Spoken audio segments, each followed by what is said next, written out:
Hello everyone, कैसे हैं आप सब। स्वागत है आपका एक नई वीडियो के साथ। आज के हमारे वीडियो के अंदर हम करेंगे last topic of unit second of trade and investment, documentation in international trade. हमारी जो पिछली वीडियो थी उसके अंदर हमने किया था इंटरनेशनल ट्रेड थ्योरीज। अगर आपने वो वीडियो नहीं देखी है तो उसका लिंक डिस्क्रिप्शन में है, आप लोग जाके चेक कर सकते हैं।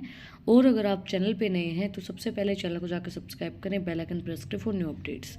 तो आज हम स्टार्ट करते हैं documentation in international trade. Documents बहुत इंपॉर्टेंट रोल प्ले करते हैं इंटरनेशनल ट्रेड के अंदर। तो फर्स्ट हमारा डॉक्यूमेंट है commercial invoice. These documents provide detail about the goods being shipped, including the descriptions, quantity, value, and terms of sales. It serves as evidence of the transaction between the buyer and seller. Commercial invoice जो होता है वो हमें provide करवाता है कि हमारे जो गुड्स हैं वो शिप हो गए हैं। एक प्रूफ होता है, एक एविडेंस होता है बायर और सेलर के पास कि हमारे जो गुड्स हैं वो हमने सर्व कर दिए, वो हमने पहुंचा दिए हैं। एक इनवॉइस हम उसको बोल सकते हैं, बिल भी बोल सकते हैं हम एक तरीके से। एक इनवॉइस हमारे पास रहता है, एक प्रूफ हमारे पास रहता है, एविडेंस रहता है कि ये क्वान्टिटी, इतनी इतनी क्वान्टिटी के अंदर, इतनी इतनी वैल्यू के अंदर, ये सब चीज़ें जो डिस्क्रिप्शन पूरा होता है वो सब उसके अंदर होता है। एक एविडेंस होता है बायर और सेलर के पास कि हाँ हमने वो गुड्स जो है इतनी क्वांटिटी के अंदर आपके पास भेजे हैं। नेक्स्ट है bill of lading. The bill is a contract between the shipper and the carrier acknowledging the receipt of goods for shipment. It serves a receipt evidence of title and a document of transport. इसके अंदर क्या होता है, ये एक contract होता है जो शिपर और जो हमारा कैरियर जो चीज़ को ले रहा है, एक्नॉलेज कर रहा है, तो उसके पास रिसिप्ट होती है कि आपने जो गुड्स है वो शिपमेंट कर दिए हैं। ये सर्व करता है एक रिसिप्ट, एक एविडेंस जिसके अंदर आपके सारे डॉक्यूमेंट्स होते हैं कि आपने गुड्स को ट्रांसपोर्ट कर दिया है। नेक्स्ट है packing list. These documents itemised the contact of each packaging or container being shipped. It includes information such as quantity, weight and dimensions of each items. इसके अंदर बताई जाती है कि जो चीज़ें हैं वो आपने बिल्कुल पैक कर दी हैं और शिपमेंट कर दी हैं। इसके अंदर सारी चीज़ें वो इंक्लूड होती हैं, क्वांटिटी कितनी है, क्वालिटी कितनी है, क्या चीज़ें हैं, कितना वेट होगा चीज़ों का, वो सब चीज़ें इसके अंदर पैकिंग लिस्ट के अंदर इंक्लूड होती हैं। Certificate of origin. These document certificate the country in which the goods were produce.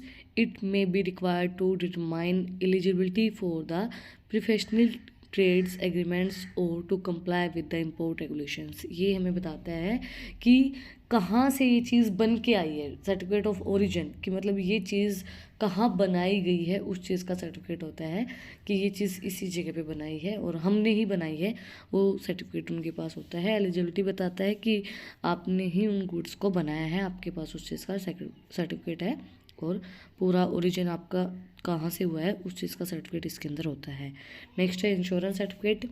These documents provides evidence of insurance coverage for the goods during transit and it ensure that any potential losses or damages will be compensated. देखो, insurance certificate का मतलब क्या होता है, आप जब भी कोई भी गुड्स को ट्रांसपोर्ट करते हो तो उसके अंदर वो गुड्स डैमेज हुए बिना नहीं रहते। कुछ गुड्स ऐसे होते हैं जो डैमेज नहीं होते, बट ज़्यादातर गुड्स सारे ऐसे होते हैं जो डैमेज हो जाते हैं जब हम ट्रांसपोर्ट करते हैं। तो जो इंश्योरेंस होता है वो उन चीज़ों को रिकवर करके देता है।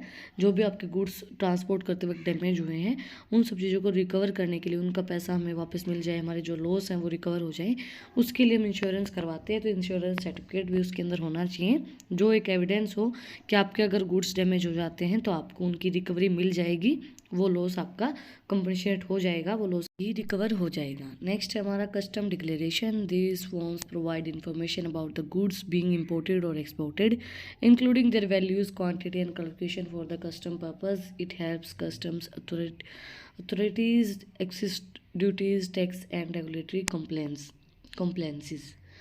कस्टम डिक्लेरेशन इसके अंदर क्या है कि ये सारी इन्फॉर्मेशन प्रोवाइड करवाएगा कि आपके जो गुड्स कितने आपने गुड्स को इंपोर्ट करवाया है या एक्सपोर्ट करवाया है, उनकी क्या वैल्यू है, क्या उनकी क्वांटिटी है, किस तरीके से उनको क्लासीफाई करेंगे।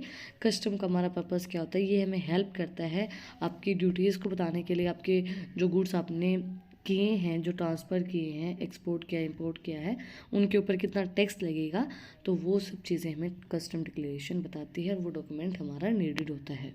नेक्स्ट हमारा कॉमर्शियल इनवॉइस है। कॉमर्शियल इनवॉइस हमारा फर्स्ट भी हमने यही पॉइंट किया था, गलती से दोबारा रिपीट हो गया है, पता नहीं जो मैंने जहाँ से कंटेंट लिया है उसी के अंदर दोबारा ही ये पॉइंट दे रखा था।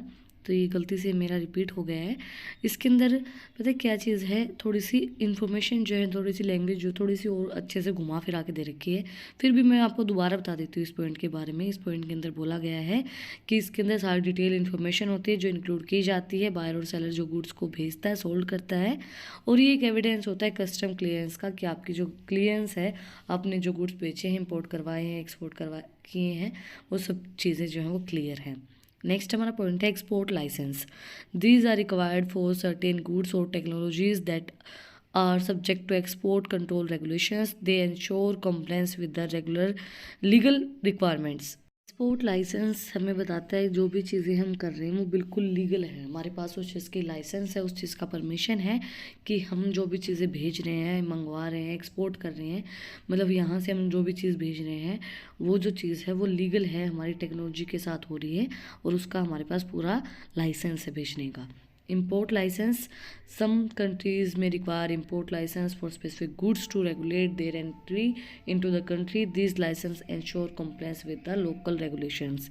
Import license अभी कुछ कंट्रीज ऐसी होती हैं जो मतलब लाइसेंस मांगती हैं कि ये जो गुड्स हैं अगर आप ये हमारी कंट्री के अंदर इंपोर्ट कर रहे हो तो क्यों कर रहे हो, या फिर इंपोर्ट करने के लिए स्पेसिफिक गुड्स जो हम इंपोर्ट करते हैं उनके लिए लाइसेंस की नीड होती है। और ये हमें बताता है कि भाई आपके पास लाइसेंस है तो आप लीगली उस चीज़ को कर सकते हैं अगर आपको स्पेसिफिक गुड्स को अपनी कंट्री के अंदर लेके आना है तो।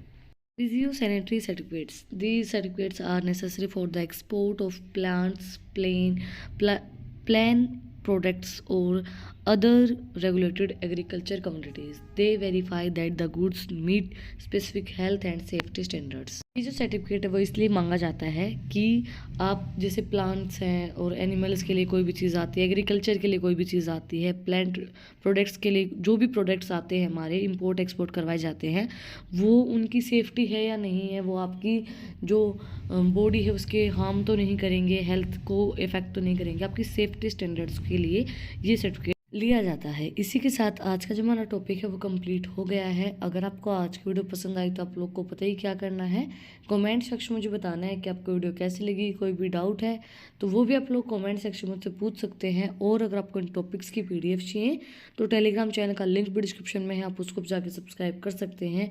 और भी इंटरेस्टिंग रील्स को देखने के लिए, थोड़ा बहुत मेरे बारे में जानने के लिए आप लोग मुझे इंस्टाग्राम पर फॉलो कर सकते हैं, उसका लिंक भी डिस्क्रिप्शन में है। फिर मिलते हैं एक नए वीडियो के साथ, एक नए टॉपिक के साथ। Like share and subscribe. Thank you for watching my video.